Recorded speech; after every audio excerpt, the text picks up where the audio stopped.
Tributes to JabberCast, a Hunger Games podcast hosted by Jabberjays.net.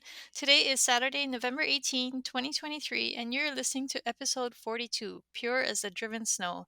My name is Crystal, calling in from Hawaii. I am joined today by Jennifer in Los Angeles, Hello. Zach in Connecticut, Hello, hello. Tash in Australia, G'day, everyone. Carla in Australia, Hi, everybody. and then we have Teresa, a guest from down with the capital. Hi. JabberCast is brought to you by Pico's House. If you have a manuscript that you're looking to develop, fine-tune, or polish for self-publication or submission to agents and publishers, Pico's House offers comprehensive editorial services for fiction authors. Pico's House helps hundreds of authors each year and specializes in fiction for all ages. To find out more, go to picoshouse.com. That's PIKKOSHOUSE.com. All right, so this is going to be the first of a planned 2 episodes to discuss the Ballad of Songbirds and Snakes. And so we have all watched the movie by now, and so this is your official spoiler warning. If you have not yet watched the movie, don't listen to this podcast yet, because we're gonna let loose. We're gonna just talk about everything, and so if you don't want to be spoiled, yeah, come back later. And what are you waiting for? Get your butt to the theater. Yes. Okay, so I wanted to start with a basic review roundtable. So we're gonna go around. We're gonna have everybody say whether you liked it, loved it, did not like it, etc. It's just a short review. So I've seen it twice. I loved it, and I loved it both times. So and I say that because your second viewing can change change your opinion somehow. That happens to me sometimes, but yeah, I loved it both times. So who wants to go next? I loved it. Yeah. I think I had I don't know, I had the expectation that the movie was going to be like hard to make because of the book. But I went in and I really thought that they captured like the things in the book that I thought were going to be difficult. I think they them really well. So like it really exceeded my expectations by a lot. I have also seen it twice now, and I loved it both times. The first time, it was more so like, oh my gosh, I remember this, and I remember this, and I remember this, very much edge of my seat. And the second time, I just loved it as a fan. I was just like clapping, cheering, bravo, bravo, encore. I wanted more. I feel like I need to go back a second time, I think, for all the things that I probably missed the first time, like all the little fan nods and things. So, no, I loved it too. I actually was a bit worried. Well, I'm not worried, it sounds wrong, we'll come to that later, but when I was like, oh wow, it's a 2-hour, 40-odd movie, and I haven't sat through one of those for a long time. I couldn't remember the last time, really, I'd been to a movie that long, and I was like, oh, am I going to need a bathroom break? Where am I going to go? Like, and I think the best review I can give it, that it did not feel long, was I went to a gold class kitchen, and they said they had 3 like servings for food and stuff. So I was like, right, okay, bring me some wedges and a drink at the beginning, bring me popcorn, another drink at the second one, and I'll be fine. And I'm just watching, and she rocks in with the popcorn and the drink, and I was like, I got these in the second sitting, and she's like, yeah, this is the second sitting. Oh. And I was like, I've been here watching this for like 40-odd minutes or whatever, and I've had, like just been enthralled. It was terrific. They did forget my wedges, so she had to come back with those. So I was an annoying person in the theater about halfway through. I was like, but I think that's the best review I can give. It did not feel like it went. Well, I saw it once and I loved it, and I can't wait to go again. And I just thought the acting was really good because, like, we have a lot of I think we know Rachel Ziegler, and we have a little bit of a history with her work. But Tom is sort of a new, at least to me, he was so good entity, and I just thought he nailed so much of it. So it was really exciting to see, and and I can't wait to go back and maybe have some wedges and be lost in time. Well, I just came back from my 3rd viewing. Like, wow. Just got done. Wow. Yeah. Super fan. Well, I had to get my husband to go see it. So, and it worked out for timing wise. But I think, I know the first time I saw it, it was very emotional because it's like you're seeing it for the first time. There was all this stuff going on with premiere and all that kind of stuff, and you watch it, and it's like, I think at that point, I really loved it, but I also noticed more like something was missing or they changed this and that kind of thing. And so, but I mean, I really loved it. But then I went back to watch it the second time, and it was just like everything, just like I was like, oh my gosh, I was like, first rating, I was like, okay, this is like an 85, and now I'm like, okay, 90, 95. We're way up here. And then and like this time, it was just like going and see it again. I'm just like, from beginning to end, I was just like, just loving it. So really excited. I'm ready to go back and forth. We can go back. For me, like I've seen a lot of people saying that it's even better the second time, but for me it was about the same both times. I loved it about the same, but and I really want to see it again, but movies are so expensive here. Just oh my gosh, it was like $27 per ticket in the end. Yeah, so I'd have Oh, I renewed a AMC A list for me because I knew that I would have to be going over and over again. Yeah, we don't have anything. We don't have AMC here, so. But yeah, and it kind of kills me that like I think home release is going to be in February, so I do need to find some kind of matinee or something to go so I can see it again. Cause yeah, it's I do want to mention that I saw it in IMAX, and like if you can go watch it in IMAX, if you can afford it, if you have the time, if you even like IMAX, but like if you can go watch it in IMAX, it's amazing. so Jennifer, the screening that we went to in the Chinese theater that was in IMAX, right? That was an IMAX, Okay, yes. okay, yeah. The screen did look really big, that's why. So, but I wasn't sure. Yeah. Well, and that theater is also Christopher Nolan approved. So Yeah. Oh, okay.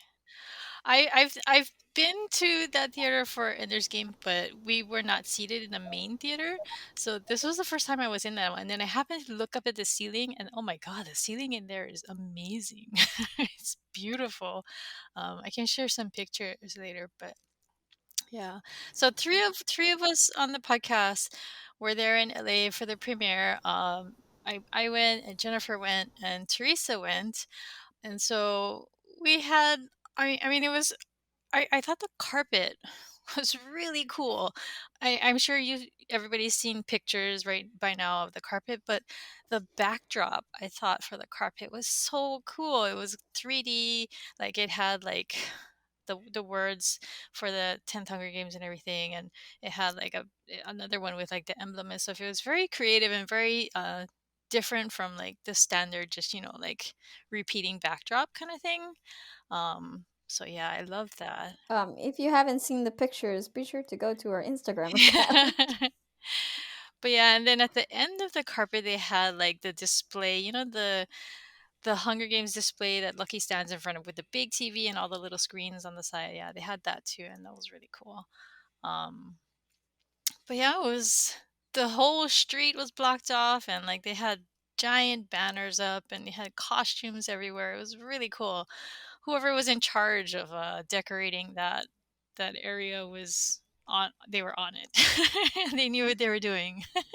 right down to like they had people there saying welcome to the Capitol. They were dressed in Capitol like Academy uniforms. Yep, yep. It was very immersive. Yeah, well, yeah, Yeah. and then we had one of the people that was kind of she backed in. She was taking a picture. And she backed into one of the academy students, and she's like, "Oh, I'm so sorry. I'm so sorry." They're just like in form said, "Welcome to the Capitol." Like, did not break character at all. She's got knocked over, but she's like, "No, welcome to the Capitol." So that was That's funny. But yeah, so there were a couple I think there were only two of the original cast members who came, Jackie Emerson who plays Fox Face, and then we missed her, but Jenna Malone was there. I don't remember seeing her, but I saw pictures of her. She was Joanna Mason. There wasn't anyone else though, right? Sorry, if you ever remember Jenna, the old story of when Kira got to meet her in San Diego Oh and yeah, accidentally. she accidentally touched her Yeah. butt or something, right? That's so funny. I accidentally met her for the Mockingjay Part 2 premiere, and it was going into an elevator and coming out. We like bumped into each other. It was because she was on Rush Out and I was rushing in. Elevators and Joanna. I was gonna say, the red carpet fashion I thought was super fun. Like Rachel clearly, we had seen a couple of looks at the London and I believe Germany screenings, but it was super fun to see sort of them all leaning into the different fashion. Hunter's fashion her dress was amazing. Yeah, it was just fun to see everybody kind of. It felt a little capital-esque, but not overdone. Tom just kills me though because he comes out wearing that blazer over top, and then Red Carp takes He's it got a off tank and he's top on wearing a underneath. tank top. I'm like, dude, you understood the assignment because you all know we wanted to see that. Oh, he knows. Yeah, he knows what he's doing. I didn't realize that there was a tank top under that because every time I saw him, he still had the coat on. So it wasn't until I was looking at photos on our Instagram later that I was like, oh, I missed that. Oh, gosh. Okay. Yeah, it's like, why didn't he do that when he was like right by us? What's that line from Mockingjay Part 1? He's still playing the game. He knows. Okay, so while we're on the topic of Tom, let's dive a little deeper into his performance because I feel like he, just like with Jennifer Lawrence as Katniss, she was like, she was the foundation for the whole series' success because she was so good, right? And I feel like it's the same thing with him. I mean, if he wasn't the perfect Snow, it would have been hard to like convince people to go see it because it just, I mean, obviously the Yeah, acting makes the I movie, right? think So that he was my favorite part, like my favorite performance. And that's odd for me because I was afraid of, like, in the book I found it hard to follow Snow precisely because he's not a good guy. And I think Tom made it a little bit easier in the sense that I don't know, I guess just seeing him like experience these things and try to process them made it, I don't know, made it more like just easy for me to swallow, I guess.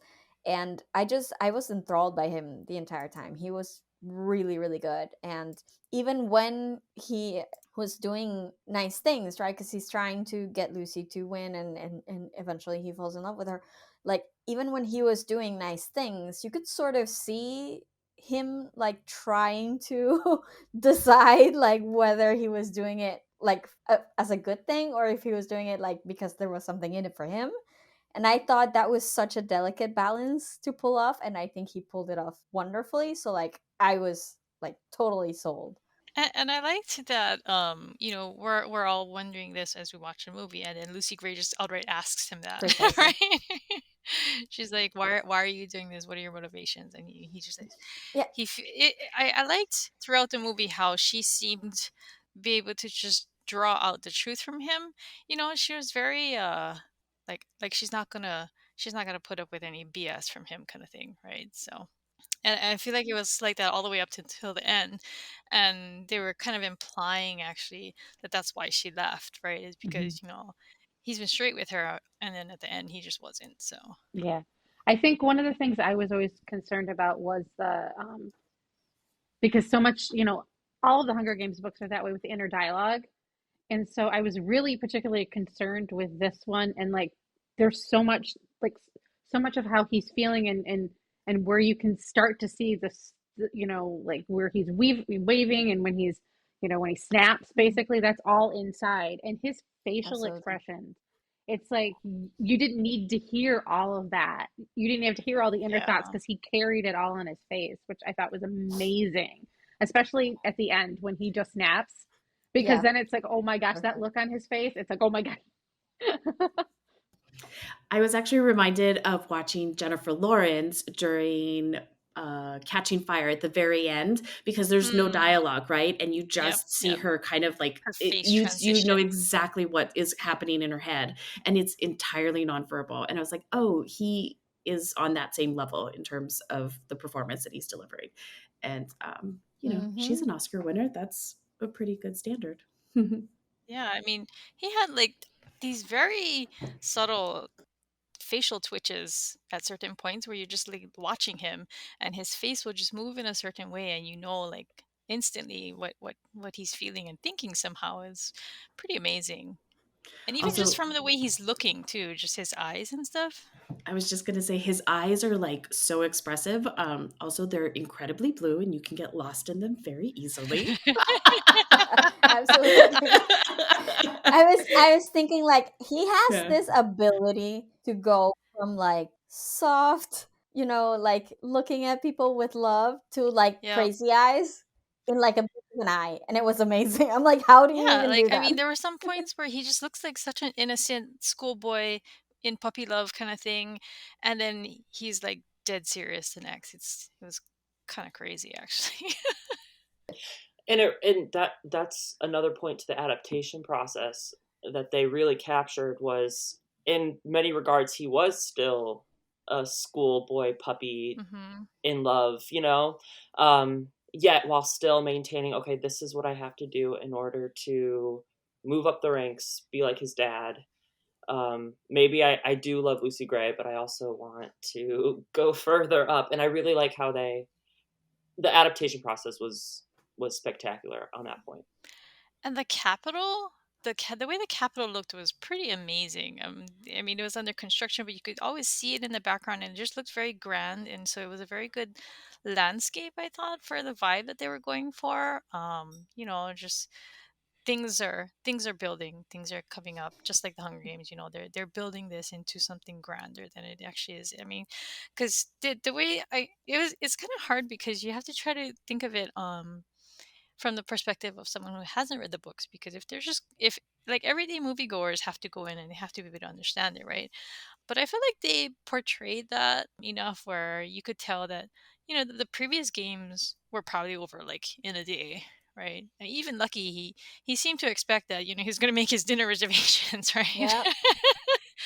So I mean, I guess, and I was telling my daughter that that was probably one of Dean Highbottom's tactics to try to end the games, because he was making it over really fast, Yeah. pretty Not boring, pretty standard. You'd make a really good point there about people coming in without having read the books, because I mean the last three, by that time, so much hype around them, whatever the book, a lot of people would have, even if they hadn't read them, they'd have come back and kind of read later, whereas probably maybe for this one not so much, or you would be more of a fan potentially of having waited and then read this book.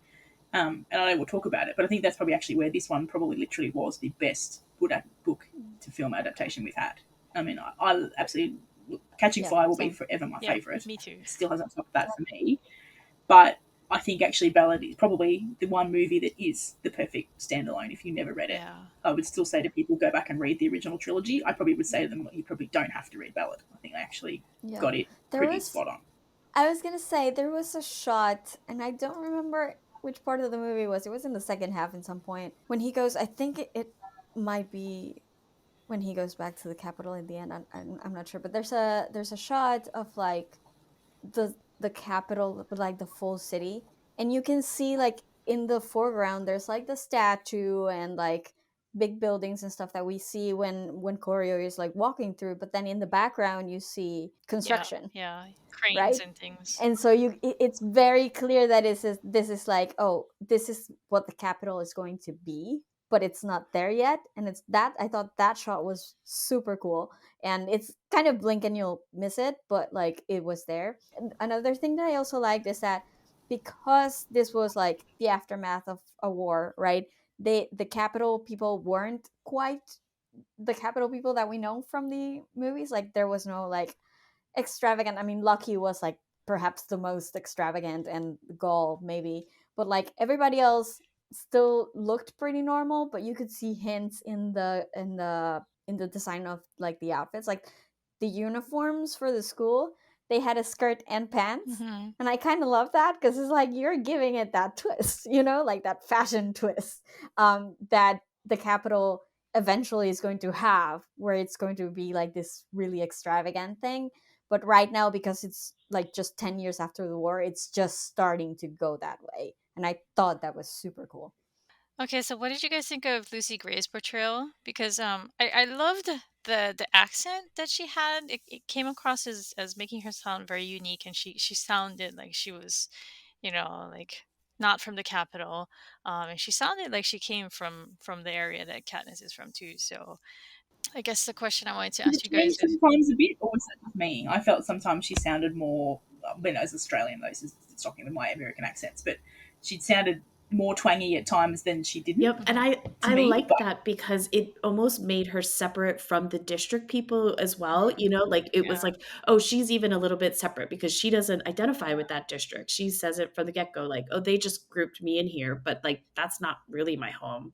Yeah, she's a Um, wanderer. Well, that was clever. I think if that was intentional. yeah, Of there were definitely. I was like, oh, hang on, she's gone further than yeah, before. Mm. I definitely noticed that too. I absolutely loved Rachel Zegler in the role. I really did. She was the heart for me for the. I know Tom was spectacular, but she gave the wit and the grit that I found in the book that Mhm. I remember, and that was also present in Katniss. And I know, like, eventually we'll be talking about favorite lines, but like a lot of her lines were my favorite. She would, in the way Rachel delivered them too, just like as an underhanded like little undercut, either to like Lucky in the zoo or to Snow at the very end, where it's like there's a double meaning there. You don't know what exactly she means. You could take it two ways. I thought Rachel she blew it out of the park for me. And I just started like my reread because I had been saying that I wasn't going to read the book because I didn't want to change my perspective just going right into it after having read it fresh. And I'm really glad I did that because it allowed me to view the movie by itself. But I started rereading it and I was really surprised by how many word for word lines they put into the movie. I mean, they ripped it straight from the book. I love that. I mean, let's face it, Suzanne has good writing, so, like, when you can pull from that, let's just do that. Like, Yeah. all Well, hail the yes. queen. I hadn't seen Rachel in anything. Yeah, I thought she nailed it. I've skipped over all of the other, I guess, subsequent. We don't need to talk about it, but other controversies, if you will, of different roles and different portrayals and things. But no, crushed it. I thought she was great. Like Zach said, all those little nuances between her and Snow and different lines, especially at the end. Especially in District 12. I mean, yes, it was all about Snow and whatever. I wasn't sure. I'd have to go back and reread too. Short change probably isn't the phrase I was looking for there, but I was maybe thinking we would see a little bit more of some of her in D12 and some of the things that she did, but what she had to work with, I thought she did a really stellar job. Sort of, I guess, maybe more some of those scenes around where they're making that decision to meet at the hanging tree or do different things. I sort of felt like maybe they hadn't seen a heap of each other, but what she did there was brilliant. What I actually really liked that she brought to the role was that she just brought across Lucy Gray's like surety. Like she had things she wanted to say, and when she wanted to say them, she said them with meaning. And she says that about her singing too, right? But she just never seemed to really hold herself back.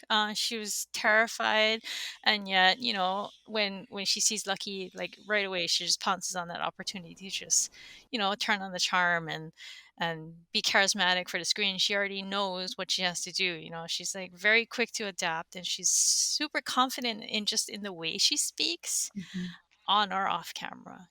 So Like when she turns to Corey, when he's all freaking out, and she's like, just like she says in the book when she says, "Own it," and it's like, oh yeah, I mean, it's and that's I mean, that's really what she did with the role. She owned it. She didn't, again, like you're talking about the nuances of what she did.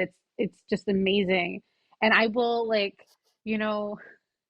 I'm sorry, I love Francis Lawrence, but when you ask him stuff, and we were asking him what the difference was between Katniss and Lucy Gray, and he came out of left field with his answer, which I will not repeat.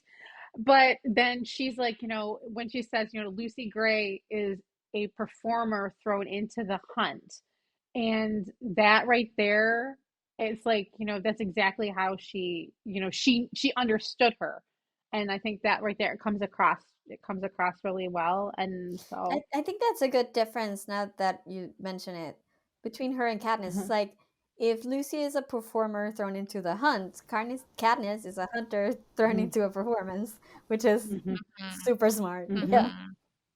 mhm. mhm.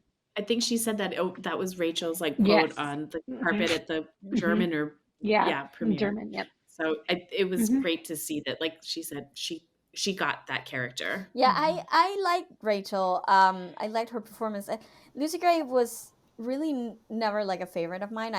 She was okay in the book. I liked her for what she brought to the story and everything, but it always felt in the book to me that she was sort of something to prop Snow on, kind of like she was something related to him in a way. And I think I what I liked that Rachel did is that I liked Lucy Gray more in the movie than I did in the book because she felt more like an independent character. Like she has her own story and she's making her own decisions for herself and for what is better for her, rather than just being there like to move forward Snow's story. And I really like that. Lucy Gray's still not my favorite part, and I think Rachel did a great job, but she's still not my favorite part of it. But still, I like for that alone, I was all in. Like I don't think they could have found anyone to do that better than Rachel. I feel like that is like some to do with like the medium, because like with the book you're Mhm. literally locked into his perspective, Yeah, into right? his head. Yeah. So everything you see of her is through his eyes, but with the Mhm. movie you can like judge her performance yourself and make your own conclusions about what she's saying and how she actually is. Yeah, but also like I just feel like the delivery of a lot of the lines, like in my head when I read Lucy Gray say those lines, it was a lot like softer somehow. But when Rachel says them, it's like, no, okay, I see you now. You know what I mean? So I really like that. Yeah, that's actually what I was trying to say. Is she has just like a power to her voice and the way she was delivering her lines, just Yeah. confidence, in herself. Hmm. Yeah, And one of your questions was, did she really care for him, or was she just using him? The yeah, movie, yeah. probably lent maybe a little bit more into more of the former, that she was going to make Hmm. sure she survived. Um, and I love that about her. I think the ending as well was perfect and nailed up as well as the book did. Did she live? Did she Yeah. die? Did she escape? How much of the ending was in his head? You can have that at the end. It's completely open to your own interpretation as it was in the book, and I loved that about her and him at the end of that, doing that as make of it what you will, however you want to sit with that, and same with just Yeah. the way Suzanne had that message on the page as well. You take away what you want to take away of yeah. Yeah. How did those two? I like that Grandmam like read her right off. That little Yeah, line she said, she's like, "Trust me, that one Yeah. hasn't been a girl in a long time." she she saw right through her and she knew like what she thought that Lucy Gray was all about. And so that's just one of the options that you can weigh yourself, right? But I love that Grandmam is just perceptive to make that judgment, and that adds something to what you. But then also, like, I feel like that links her with Katniss a little bit, in the sense that both of them. Then, if you think that Lucy is really doing all of this and putting on this performance to survive, it's not necessarily like a manipulative thing, but it's like she's a survivor basically, and I think she says that in the movie at one point, like she's a survivor, and Katniss was that for most of us as well. Like she's doing anything she can to survive, right? And that I think links them both, and I think that's great. Well, okay, so the other thing too is that they had this overlaid over the whole movie is that Snow is the snake, right? And she's the songbird, and she charms snakes, right? So Yeah, she she had all the snake motifs. It was she awesome. She she did. she sang and she played him just how she wanted to, right? That's one way to interpret yeah. it. And you read my mind, because I was going to say that's the thing that this movie and the book perfectly sets up as well. Of it is 100%. Lucy Gray colors every interaction Snow has for the Hmm. next 64 years. Yep. Like, yeah, everything comes back to him. How he felt. Did he feel something real? Was he play? Everything comes back to around this one person again, until Katniss is the next one who lays down the gauntlet again of challenging Hmm. him. Mm. Okay, so let's move on to our next topic, and that is how Ma ended up on the cutting floor. She, I thought, was a key part of the emotional aspect of Sejanus and what happens to him. Just because the way that Snow uses his family just kind of like was brushed over a little Yep, bit. I agree. And so his death didn't affect me nearly as much as it did in the book. In the book, I was crushed, when Sejanus gets hung at the hanging tree. But it just came and went in the movie, and I mean that's fine because there are a lot of other emotional parts in the movie. But I just feel like that came from Ma being cut. I So think Yeah, this I felt was just part of something had to give, and yeah, unfortunately, it was him. I felt this exact same way. In the book, like he is. I always felt that he was moral Koryo's compass. moral compass. Yeah, and it seemed like in the movie, Koryo had his own moral Hmm. compass that was always being tested one way or the other. Yeah, I missed Ma, but like you said, it was okay because it was almost a 3 hour movie, and there were other emotional bits, and we got the point. I mean, in the book, his death didn't really hit me that hard personally because like I always felt from the beginning like, oh, this guy's gonna die. Like he's too good to live, Carla wrote him right? So off like, right away. yeah, yeah, I did. So like by the time he died, I'm like, I'm actually shocked that he lasted this long. Anyway, Well, he is not a survivor no, at no, all. he is not. He is not. But the thing for me that I feel was lost in translation, and like what they did with him and Lucy Gray, with Snow and Lucy Gray, in the sense that you could see Snow's doubt about her and whether their feelings were real, and like whether he needed to give up his life to like be with her and stuff like that. You could see that doubt in his head, in his face. But like with Sejanus, I felt, and maybe I'm coming at this from the opposite angle that you guys are feeling. I felt like they were two good friends. Like they felt like actual friends, and I missed a little bit the internal monologue from the book where you could actually see that even when he was doing nice things for Sejanus, he always like saw him as lower a little bit because he was distracted. Yeah, what's in it for Yeah, and I me? feel like Yep. I missed that. So like when the betrayal comes, it seems to come a little bit out of no not out of nowhere, but like it has a little bit less ground to stand on in the movie than I felt it did in the book. So that was the one aspect of the movie that I felt the book was better at, and I kind of missed it. So I think yeah, go ahead. No, I was gonna say, I think the one thing I think they I know the one thing that hit me differently is that definitely, you really saw when Sejanus was with his mom, he was a mama's boy. We all, we had that, and all that she, stuck her neck out basically for him in a lot of ways. But I think that they tried to show the betrayal more by actually having that recording played at Yeah. Sejanus's At the hanging, hanging. because that wasn't in Mm-hmm. the book. He never heard that.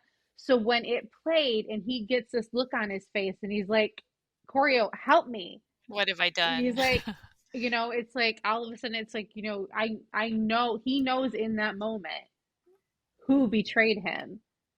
And so I think there's that. I think that played, but the whole so I felt that part, but like when he says ma, that part doesn't hit as well because Yeah, yeah. I got the betrayal part, but then but I always think too that when there was those conversations, like he would go from Snow would go at him and be like, you're my best friend, like we're friends, aren't we? And we're gonna help each other, and I'm helping you, and you're saving me. And then he would flip, and then he would come at him from this other another emotional state where he was Yeah. pissed at him, and it's like, that Everything is your fault. Yeah, it's this funny is that you all you. mentioned the recording. Sorry, Oh, you it's did, funny that yeah. you mentioned the recording because I think in that moment I was actually like focused more on Lucy Gray because they show her face too, and I was I they show like for a brief second just her face, and I was Mm. like, is she putting it together? That's what I was thinking. So like Sejanus, I just I want to talk about that because I have a big problem with her being there. Do you guys remember if she was there in the Theresa. book? Like I haven't read the book in years. I don't. Okay, so the In, the in, the the reason I have a problem with that is that the hanging came right after Snow met with Lucy Gray in that like hidden corridor or something, and she was like, the mayor's out to kill me. I gotta run away. I'm gonna go north. The peacekeepers are looking for me, and then she's just standing at the front during the hanging, and like all the peacekeepers can see her. I was just like, I thought you were worried about your safety, and that you're just presenting yourself to them. Um, I may, like, I've only watched it once, so I may have gotten this wrong, but I think she said that the mayor is going to yeah, but like pin it on for me. me, like she's hiding. She's hiding from peacekeepers in that scene. It just bothers me that she had just said that she's gonna run away, and I think they Okay. had shown that Yeah. like the peacekeepers were turning everything upside down, trying to look for the culprits and trying to find the guns and everything. And so she's scared that they're looking for her, right? They're gonna pin it all on her, and yet then she's just, here I am watching a hanging. I mean, I get it, but also like they already had two people to blame, so like maybe she I thought guess, it but wouldn't matter. yeah, that bugged me. And the other thing that bugged me, I have only a couple of nitpicks, so this is my other one. But Snow's hair in District 12, it changes shades from scene to scene to scene to scene. Does I it? was paying attention. Yes, I was paying attention in my second viewing. Like his hair, you could see like the production length in his hair changes, because he had a buzz cut, right? And he would go from like platinum blonde white hair, and then it would turn into like this like darker dirty blonde, and then it was like blonde with brown roots coming out. And it was like just scene to scene, it was like different colors all the time. I was like, Yeah. oh my god, if they had just like done something else to so that you couldn't I see didn't even that. notice that. It was distracting. Yeah, I, you'll probably see it now. I have a question for you guys about how we saw Sejanus, especially as an audience who did not read the book. Did you feel bad for him? Or not? That That's I mean, that's wrong. a That's tough the wrong question, way to because I mean, say we it. all read the book. I'd have to ask my daughter. Right. So I went with my daughter last night, and just sorry to derail, but she loved it. She really liked it. She hasn't read the book. Hmm. When we left, she's like, "Oh, that's really good. Can I read your book?" And I was like, "Yes."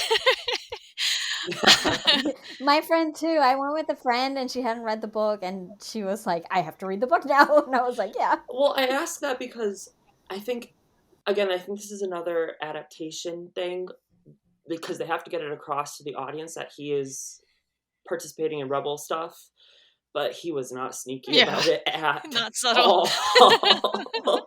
Not subtle at all. Whereas I think in the book, like it's an adaptation thing. But I was like, why are you doing this out in broad daylight where everyone is watching you and can see what are you doing?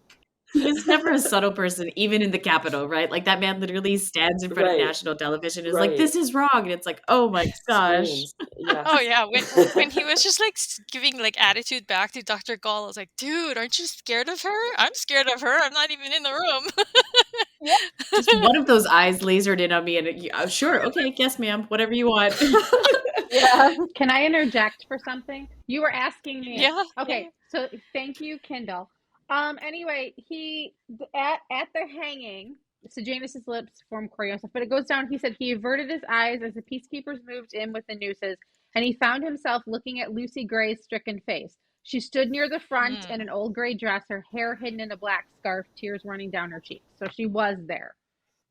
Oh, but she's kind of But like she's hiding hiding underneath in the Yeah. something black though, scarf. right? But that's one of those things though where he says that her face is stricken. And in the movie, I'm sitting there thinking, oh no, she's putting it together.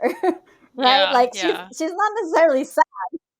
Yeah, I mean, that's what I got too. So, like, she's suspicious, right? When she hears the recording, she's like, "How did the Capitol get this?" Right? So, Mm-hmm. Well, yeah, because but she knows. well, especially in the movie, because in the book, they don't play the recording, and they, as far as they know, somebody else outed him as being, Hmm. and then there, I mean, it's kind of like, maybe she is putting two and two together in the film because she's hearing that who else would have that conversation? Yeah, It's I think so that anyway, was there's the answer to that question. yeah, I think that was probably my favorite part of the movie, and I did not expect that going in. Like, I was for sure thinking, because in the book, after the games are over, things kind of slow down, right? And in the book, I remember thinking that that wasn't the greatest thing. And so I was expecting to go into the movie thinking the same.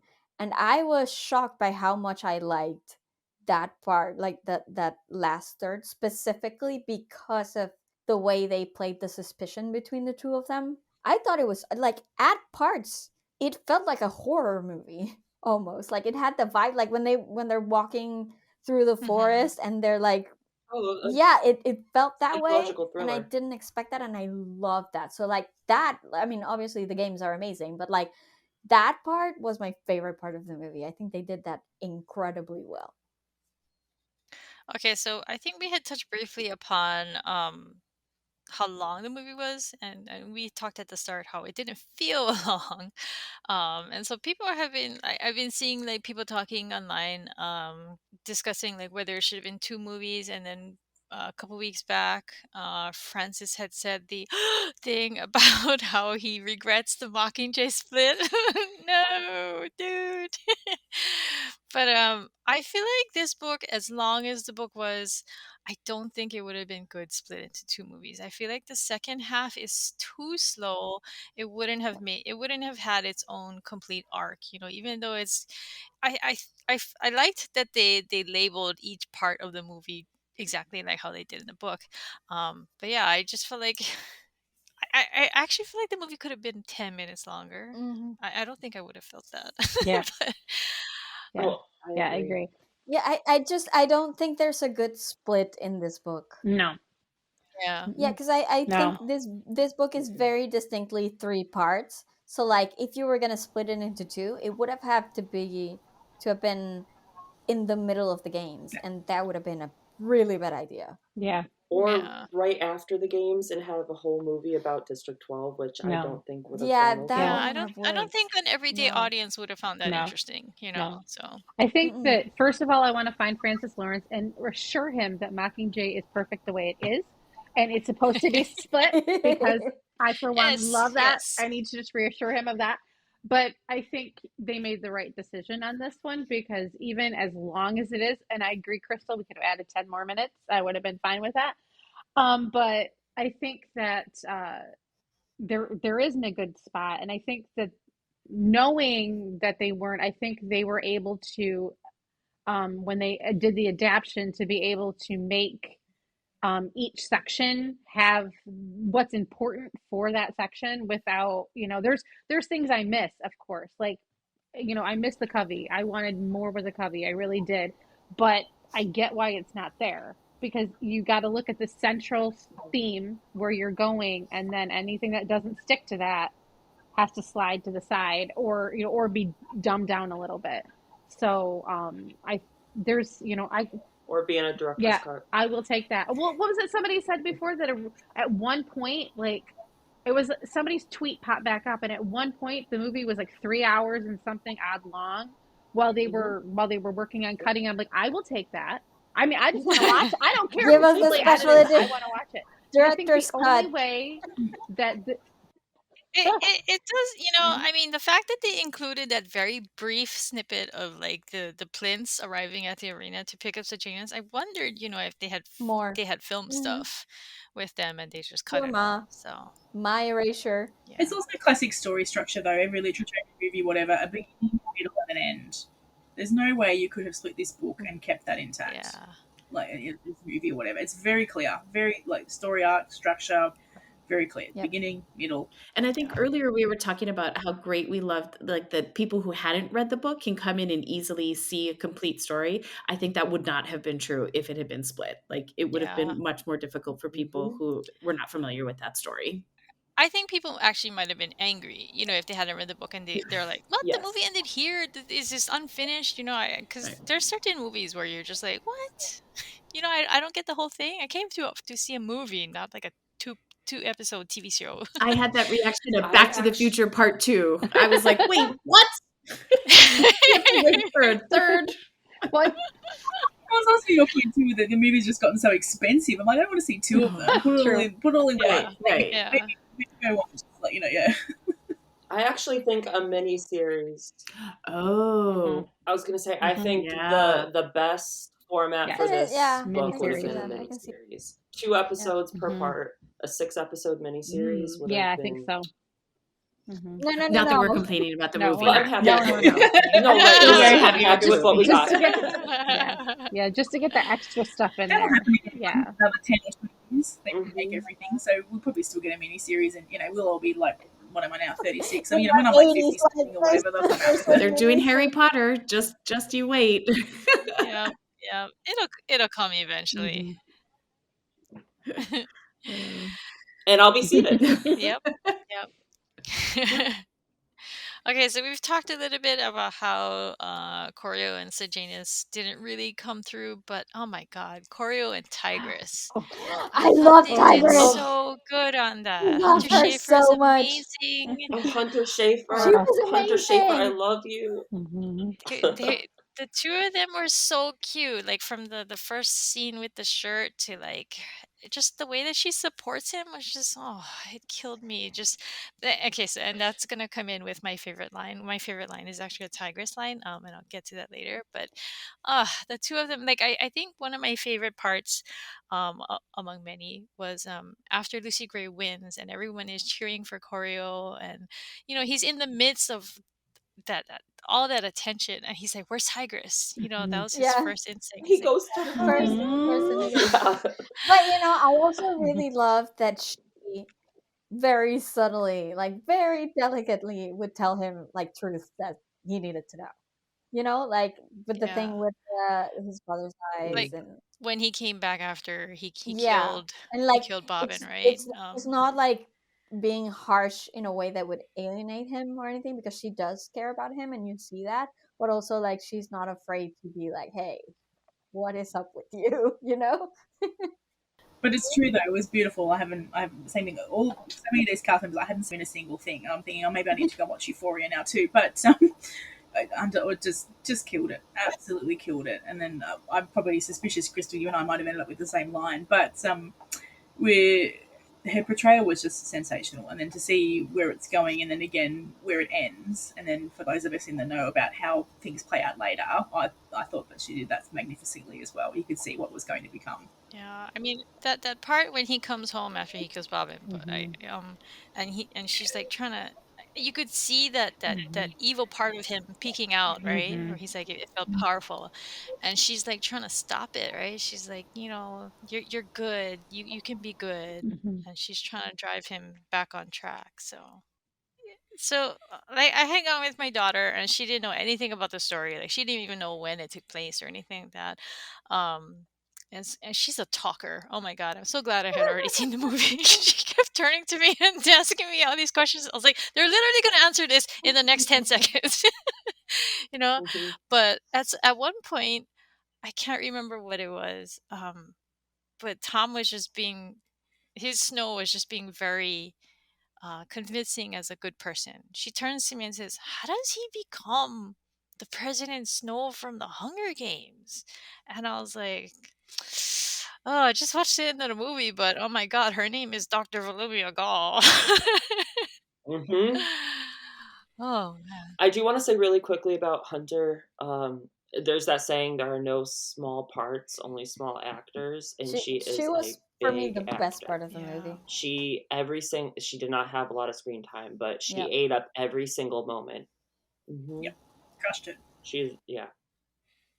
In fact, if Suzanne, please, Tigress please, spin-off. Right, Mark? That like I Tigress want a spin-off. tigress. Yes. I want to watch her go through the fashion world, and with Snow as her foil. I would love that. Yeah, I went with a friend who hadn't read the book, and she didn't like figure out the connection between Tigress here and Tigress in Mockingjay. So I was explaining it to her after the movie, Mm, and when I explained it, she's like, "Oh my god, that's even sadder now." yeah, it's definitely sad. I mean, the hindsight, I thought, added a lot of emotion to I don't know, is it hindsight or foresight of what's going to happen in the future? it's the same with Sejanus. Like for me, the saddest Sejanus scene was on the train when he's like, "Oh, what do you mean it's gonna be this is the start of the rest of your life? You're gonna be great." And I was just like, "Oh, you poor boy." I mean, Yeah. oh, Yeah, we're gonna have such a great time. yeah, and then No. Sorry, Sejanus. Speaking of crushed it, and I thought we were probably near the end of wrapping things up, but for our favourites, but I thought the one thing we didn't say who crushed it as well or whatever was Viola Davis. oh, I'm so yeah. glad they worked out whatever her So scheduling good. conflict was, because there is nobody else who could have done that role of Limia Gold. She was terrifying. her blue eye. Oh my god, She was terrifying. All of She it. ate it Just up. missed She was that. I having think fun, and you felt it, right? yeah. She says that a lot in her interviews, right? That she loved this role. She had so much fun doing it, and that comes through. She seemed to delight in making them all scared, and that's the impression you get about Dr. Gall. Like she likes being a big presence in the room. She likes scaring the crap out of all those kids. Yeah. Just please be a deleted scene or something somewhere of her saying hippity boppity. Yeah. That's the one thing.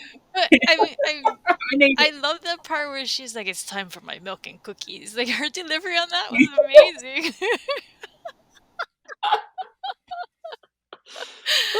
And the cutoff right there. This movie is actually pretty. I mean, they're not funny, but like there are little moments that are Oh just no, yeah, lucky Chef kiss too. Yeah. humor. yeah. I So mean, good. because I can't remember. Is it Jackson or Jared? One of them was saying that they were worried that we're not going to have any like moments of hilarity like we had with Hamish and Effie. But Lucky filled that role so well, and it was when you think about it, I think the reason we couldn't envision humor in this adaptation was because the material was just so brutal and dark, and you're just like, how can anything in this be funny? But basically, what he did was he just made himself the laughable capital citizen. Like, how can you make a joke out of this and yet somehow it's funny to laugh at him. It's not really laughing with him, you're laughing at him. Agreed. That moment where it was one of the mentors just vomits Oh. all over the floor, and then after that, it's after the initial bloodbath. Yeah. Everyone has died. There's blood everywhere. That was disgusting and brutal and horrible. And next time you have to hold in your like talking about the vomit. I think he said, if you're going to vomit, do it off camera. Right. I think also like there was so much violence, so I felt like they needed to counterweigh it. Like, in the other 4 films, I feel like there wasn't as much humor. Like, yes, we had those great like Hamish and Effie moments, but there were a couple of those. Whereas I feel like there were so many of the Lucky ones, and I feel like they knew that they needed to counterbalance the actual like brutality, because this movie was pretty dark when you think about it. And there were definitely moments of violence that, right, even at the reaping, like when she gets hit by adults, like she's for all intents and purposes, she's a child, and she's being hit on national television in the face, right? And that just kind of sets up the brutality of it, and I think it's nice to have that counterbalance throughout. So this was the most violent Hunger Games by far. Marcus alone. Oh, yeah. Well, when Arachne Crane got glass, I mean, I know that happens in the book as well, but it's the same in the book. But I was like, damn, they cut that for the movie as well, like, through the bars and down. Now that we mentioned the cuts between like the arena violence and Lucky and the humor, did you guys? For those of you who went to see it in IMAX, did you notice the changing of the screen ratio between those two? Because that was something I really loved from when I watched Catching Fire, was that when she goes into the arena, when she's rising up, the screen enlarges. Yeah, the screen expands. They didn't do it like that this time around. Yeah. But you could see the screen change size every time they cut back to Lucky. It was smaller, which I thought was really, I was really too distracted by the movie. So since we're talking about Lucky, I wanted to ask if you guys picked up on this, but because I searched the book and I don't think this is in the book, but it kind of sounds like they're attributing the coining of two very popular phrases from the Hunger Games to Lucky, because at one point he says, "Well, the odds certainly aren't in your favor," um, or so, he says some variation of the line. You don't have good odds, but I certainly hope they're in your favor. So it's like he's like, coming up with the may the odds be ever in your favor. And then when the games are starting, he's like rushing around to the mentors. He's like, Happy Hunger Games, Happy Hunger Games. And I don't think Happy Hunger Games is in Ballad in the book. So it's like they gave him, they gave that to Lucky, saying that he came up with that, because that was like one of the most ridiculous lines, like right from Effie. Like in the opening of the Hunger Games, Katniss and Gale are out in the forest and they're eating blackberries and they're like mocking her, right? Like Happy Hunger Games. But I love that they're basically saying that the TV personality guy is the one who came up with these ridiculous statements or phrases. Yeah, because I think they implied that this is the first time that he was hosting, right? Because he was like, Oh "Oh yeah, yeah, yeah. I'm the He says he's the first meteorologist guy host. and whatever." So like, I don't think they even like had a host necessarily like before this. No, So it makes no. sense to me that he would come up with those phrases. This is a Yeah. little tangent, but when you said meteorologist, it flashed that. Do you remember in when he was giving the weather report in the middle of the film? Yeah, It yeah. was just so fun to see a map of Penne. Panem.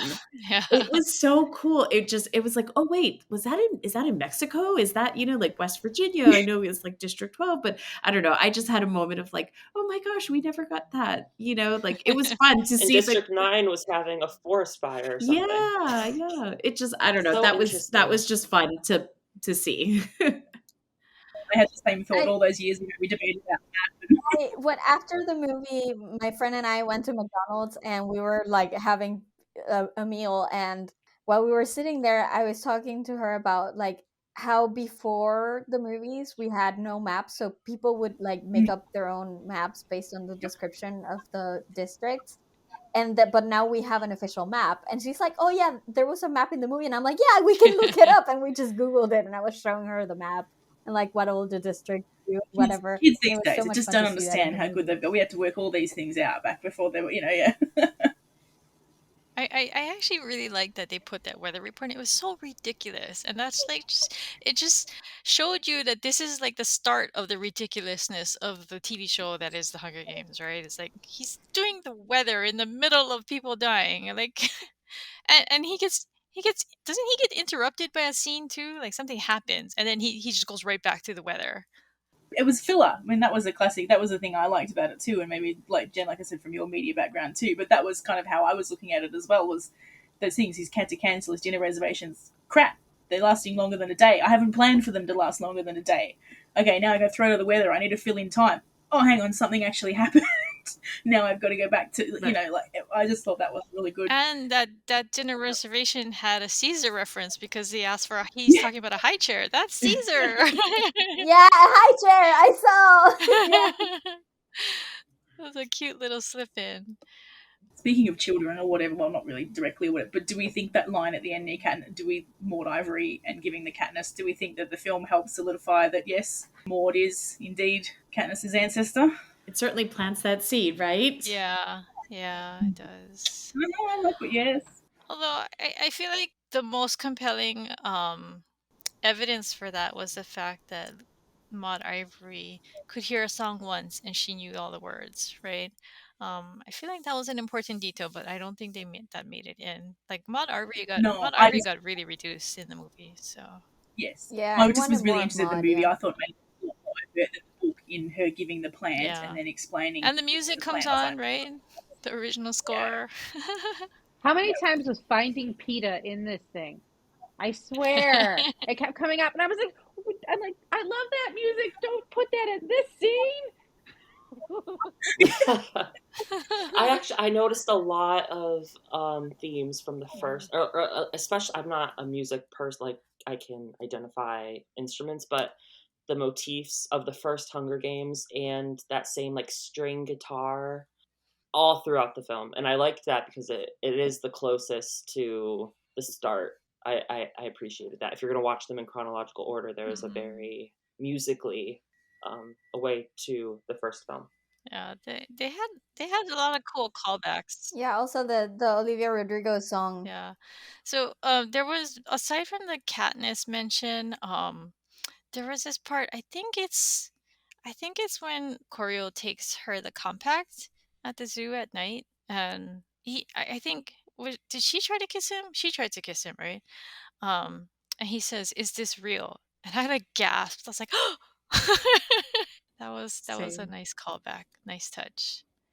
But yeah, let's move on to "Can't Catch Me Now." I had asked you guys to go look up the lyrics because I haven't always liked the main companion song for each of the soundtracks, but I really like Safe and Sound. I really liked We Remain, and I actually really like Can't Catch Me Out. I thought that the lyrics were really relevant. They were really good. They tied in really well with Lucy Gray, and for me, I'm gonna take this song as evidence that Lucy Gray is fine and out there.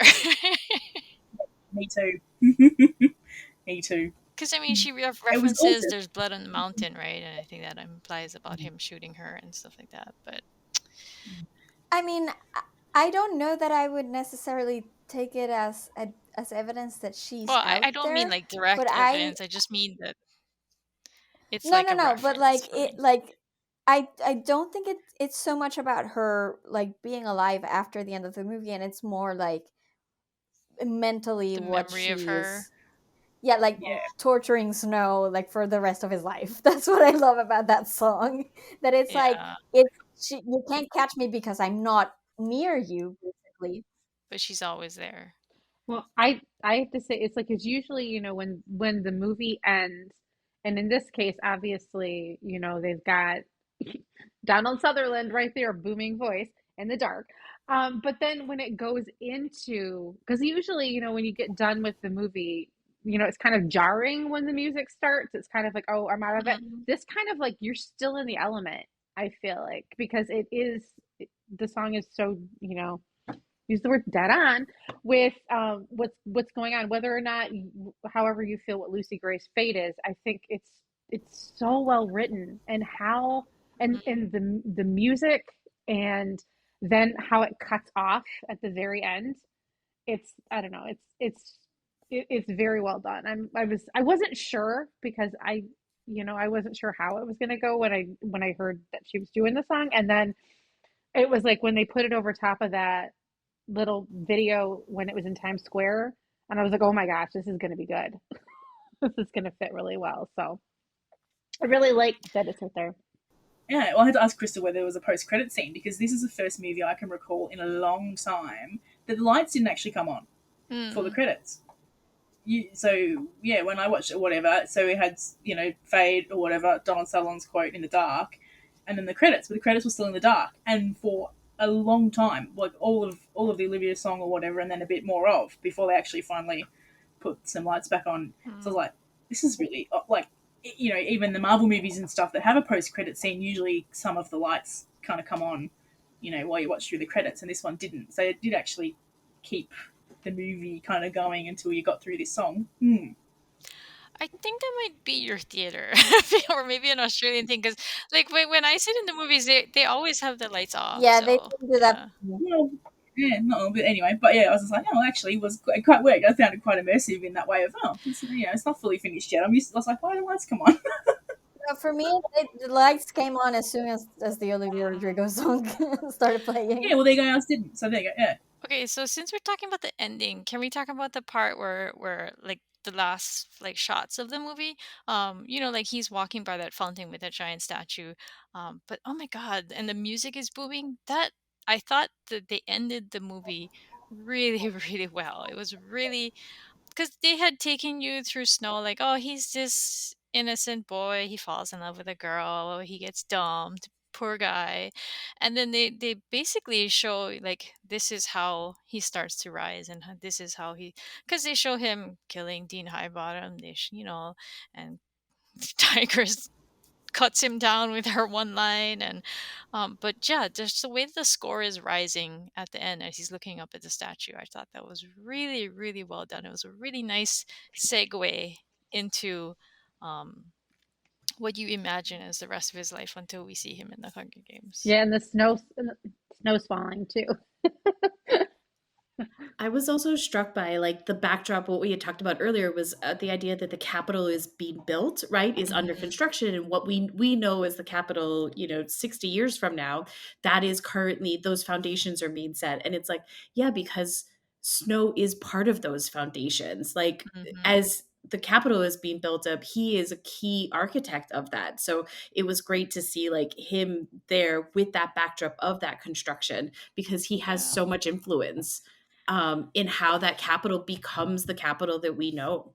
Yeah. Um, And the games, because yeah, they don't mention that he trains as a game maker, but instead they make it clear that these are his ideas that Gaul is putting into Hunger Games. Like they didn't, because like the drone, how the drones were like like crashing the water and like he was using it as a weapon and stuff like that. The drone I is movie it loved is it. so terrible that I thought funny. that that was funny? Oh yeah. Funny. That was I mean, hilarious the first when time. yeah, I mean, Oh. when Lucky made it funny too. He's like, these drones are terrible. But yeah, I mean, these are like presumably the ideas that he pitched in his proposal, right? Because she had said that she was going to implement as many as possible. So he has added all these components to the games that made them way more complicated than they were, which is just, I don't know, a bloodbath over in a day, done. you know, he's helping make it into, he's taking what Dean Highbottom said about making it a spectacle and he's amping it up to the next level, right? He's the reason the Hunger Games is such a big thing later on. And I really liked that line from Dean Highbottom where he's just, he's despairing about how many more generations of blood is going to be on his hands because of the things that Snow has pitched, right? So poor Dean Highbottom. Rolled over by the snows. Shout out to Peter Oh yeah. Dinklage for being Yeah, awesome. Oh yeah, he was good. he was really good. It's hard to be sympathetic of the person who creates, like in his mind, comes up with the Hunger Games, but you do feel a little sympathetic for him. Oh, the guilt that just weighs him Yeah, you down can see it. is Yeah. so interesting. I kept getting Mm. Oppenheimer vibes from him. I don't know if that was intentional, but it's sure a nice coincidence.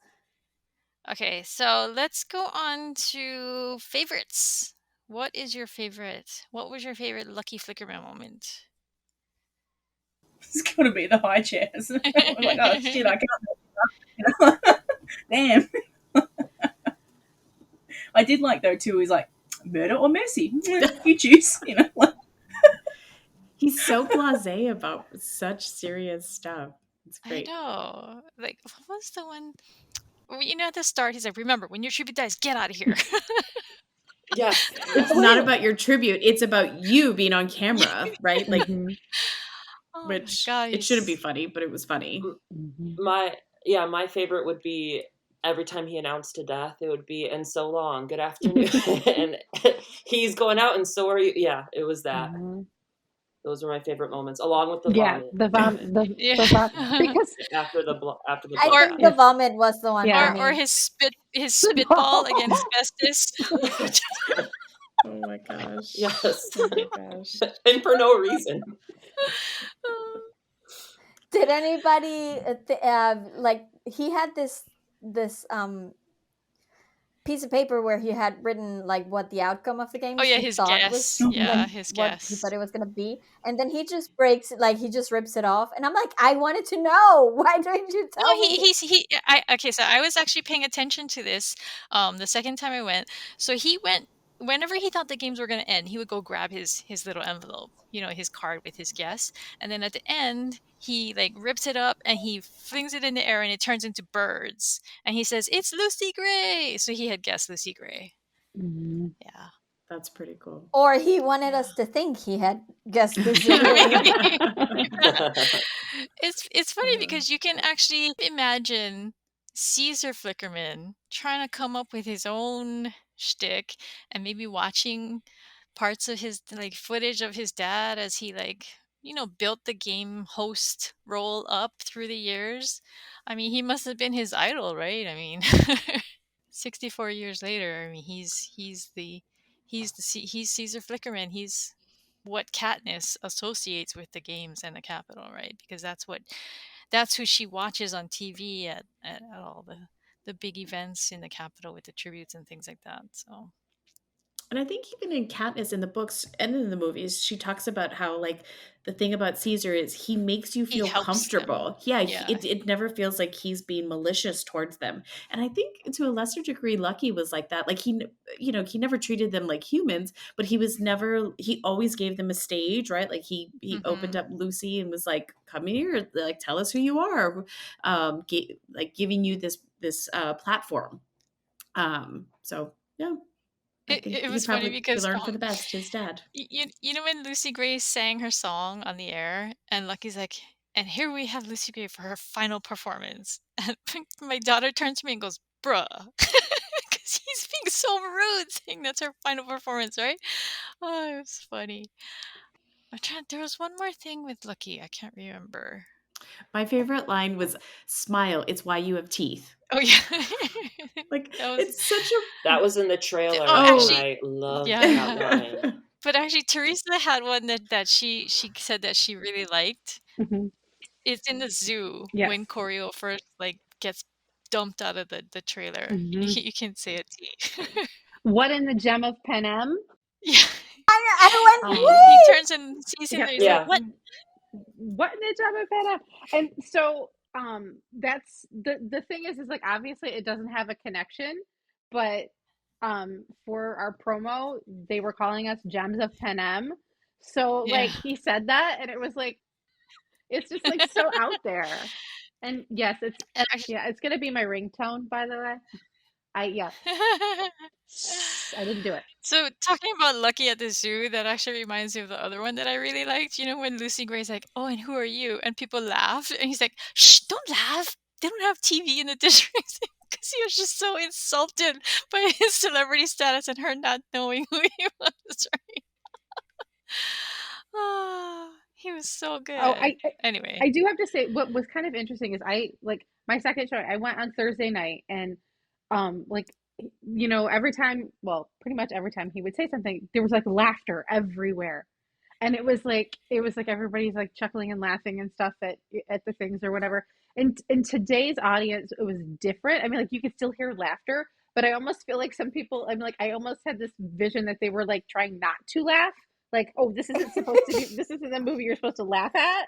And so I could just imagine like all of them going like snorting into their hands, like like no, because it's like he's just so over the top. But it was just kind of like it was like the difference in the audiences, and I was like, no, it's okay. You can laugh. You're supposed to laugh, people. That's what I kind of felt like at the screening that we went to, right? Like it didn't feel like it was like the jokes were playing out. And I was like, no, I feel like it's okay, stuffy Hollywood people. Like you can laugh at this. It's ridiculous. Like, yeah, Jason Schwartzman's putting on an amazing performance and we should like give him his flowers. Like, it's great. He's funny. Thank goodness he's here to make us laugh about like children being killed. yeah, Jennifer got seated in a different area from us, so like I was seated with the other gems, and they were all laughing, so they appreciated it. um, okay, so let's move on to favorite Lucy Gray song. the Ballad of Lucy Gray Baird was mine, hands down. That's the moment in the film where it's the interview section and Corio's in the hospital watching, and then the soundtrack version, which is a studio version. I've just had it on repeat. It's just so melancholic, and it matches the description of the book. Of it, Suzanne describes it as a very melancholy, soulful, sad tune that like makes everyone well up. And the way Rachel delivered it, and Dave Cobbs, who did the scoring, just did the melody. It was excellent. I loved Well, it. I mean, and that's the song that they show all the Capitol citizens like reacting to. Like they show Tigress crying or like tearing up, and they show the nurse. Right. She's like, yeah, can I mention something about that? yeah, Can yeah, I just say something about that? Mm-hmm. Because I think every time, and this is, I should have mentioned it when we talked about Tigers, but every time Choreo, like every time Lucy was doing something on screen that affected people, Choreo would turn to look at Tigers especially. to see if she was being affected, Mhm. and that seemed to be like his barometer for like, oh, this is really hitting. How should I be reacting here? Yeah. I think for me, my favorite song is Nothing You Can Take From Me, but the one that she sings in District 12. I didn't really like it at the reaping. For me, that scene was a little bit off, I guess, but I really liked when she sang it later in the district. When it was more like a performance and she feels like herself and she feels at home and she feels, she can just cut loose and perform, I mean, she just doesn't have the reaping in the arena hanging over her head in that instant. So, and her singing was amazing. I That was my favorite as well. That was my favorite as well, and I think it's one of those things where if I'm going to listen to the Mm, song like me in a non-movie moment, I will prefer the one with the full like band and everything. But I did like the version at the reaping just because it felt like her moment of mm, defiance, right? It's like you're doing this to me, but I'm not letting you take me down. So I also want to interject about that moment because it is different from the book. In the book, it's more of a performance that she really turns the reaping into like a show. yeah, Whereas in the movie, I think that's why that moment didn't really land for me the same way it did in the book either. Because in the movie, it's more of like you said, it's a moment of rebellion. yeah. But that's not how it plays in the book at all. It's very like she's putting on a show. Also, She's taking the stage. if you play the reaping version in your car, just to warn you, there is that part of the audio where she screams, "You can kiss my ass," and that is really awkward to hear in your car when you have the volume up. Yeah, like in the I've always pictured her like dancing and sashaying around the stage, and because I think that's how it is in Mhm. the book. And Yeah. Yeah. yeah, Yeah. I'm gonna be an odd duck, and I'm gonna say the hanging tree. And as far as within the movie, and it's because I really like how it was cut up when they put it in there. Like you've got where she's in the meadow and she's kind of singing it, and then you're getting like another section a little bit later when they're walking in the woods, and then you get when snow snaps, and you've got her singing the last line. And so I really like how that was interjected, so it wasn't like a matter of the whole song being in like one spot. It was like it was kind of like pass through. Now, if I'm going to listen like outside of the film, I think now like kind of thinking about it, it probably would be the Ballad of Lucy Gray Baird. Because I think that I don't know, I really the piece I like having the full studio piece versus what you get that little snippet you get in the film. So I think that it's just it does have a lot of emotion behind it. So Do you have a favorite, Tash? Yeah, I liked the old There Before. That Mm, was one that stuck. Whatever, I enjoyed the times it popped up or whatever, and then I think just the way that it got. I like the Hanging Tree too. I think all the reasons Teresa mentioned too. But I think what I liked about the old There Before was built up as well in that drama of get her out, and she's still singing and yeah, Goal, and they're having this moment between Goal and Snow. Who's kind of gonna stand down first, and then the well of the students, and would that happen before or whatever, and then it just cuts back to her, and like she's just bang straight down the camera or whatever, the biggest middle kind of finger to the cap, hey, I've survived or whatever. But the way that all of that came together, I thought, and I just like the lyric of it or whatever. I thought it was good, like, because kind of built and built and built and built. Jennifer. I like Nothing You Can Take From Me. Yeah, that's just for all the things we discussed earlier. One thing I did want to that we learned at the premiere that I thought you guys might find interesting was that Suzanne Collins was in her college years a DJ for a country music Yeah. station. And so like the idea that I had never heard that That before, explains everything. right? Like, and just so much of like the DNA of that, like of the book and the throughput of like the music, just it like clicked so much. And like that twang, I was like, oh, I get it now. Like this is why she Yeah. wrote so much I of love the her. lyrics. Yeah. Yep. Again, she is the queen. Yep. All right, so we got to start wrapping up. So real quick, favorite line. I would just, I think people have already guessed by now what mine is, and it's Tigress saying, "I think you look just like your father, Coriolanus," because the whole movie she's been calling him Corio very affectionately, and then she's just very stiffly assessing him, and she's judging him, and quietly, voicing her disapproval. And the way she just looks so sad. Like I tried my best, and he's going in this direction. I love that part.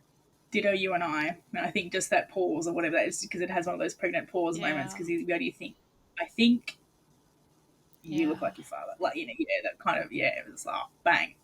Yeah, crushed it. And like Teresa was mentioning, the way that he looks back at her, like it's almost like he doesn't he thinks, should I care about that? But then he kind of seems to think, no, I don't think I care. This is just I just like being rich. I like being Gall's assistant. Empowered. I like my life now. So I think for me that was like kind of tying the bow on the villain origin story. It's like yeah, this is it. This is like now we know this is the that moment. yeah, that transition is complete now. Like Mhm. he is here. He knows how he's changed and he's okay with it. And he does look like the Yeah. stained glass too. That bit at the beginning, Oh, the bit at the yeah. beginning, Oh, I didn't even think about which that. almost seems like a throwaway when they're like, now, you need to make him proud. And he looks up at the stained glass and you've got this Hmm. image. And at the time, it just kind of seems like, oh, whatever. And then when you see how his hair is and how he is at the end, he very much does look like that stained glass. Mhm. I guess I'll jump. My favorite line is when Lucy Gray says, "I don't sing when I told what." Sorry, I don't sing when I'm told. I sing when I've got something to say, and which is kind of Mhm. like, you're not going to. To me, it's just kind of that like, no, you're not going to control me. I'm gonna do. I'm in control of me, and you're not going to make me do something that I don't want to do. So it's kind of like shows her personality and her sass for sure. I'll go next. I have two, so I'll do the runner up first, and it is when Lucy Gray is being interviewed by Lucky, and she says something about her mom, and she said, and Lucky says like, oh, she in District 12 too, and she's like, oh, just her pearly white bones. Mhm. It was that again, that undercut, and also the flair of good of like showmanship. It was really good. And then my absolute favorite was her actual last line, and Coriolanus says like, "Oh, but it's raining," because they're both very paranoid Yeah. of each other at this point, and she says, "Well, I'm not made of sugar," and then she Yeah. leaves. And then afterward, we know what happens next. I was just like, "Yeah, she's not made of sugar." It was good. Jennifer or Carla? Oh, mine is yours. Mine was the like yes, Tigress. the tigress line. Yeah. I love that one.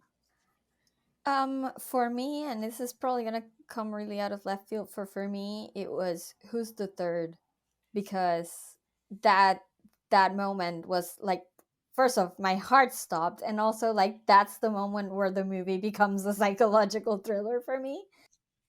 In the And woods. after that conversation, my friend who was with me turns to me and asks, "So this is like his villain origin story, right?" And I'm like, "Yes, exactly."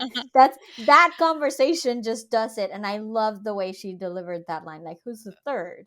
And he's just caught off guard. I love that. Yeah, and he pauses for a little too long to answer, and then his answer is just BS.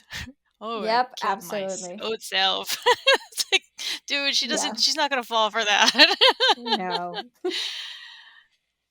All right, any last thoughts? We're at an hour and a half, so we gotta wrap things up. No, go see it, everyone. Go see it and enjoy. Enjoy the Yeah. show.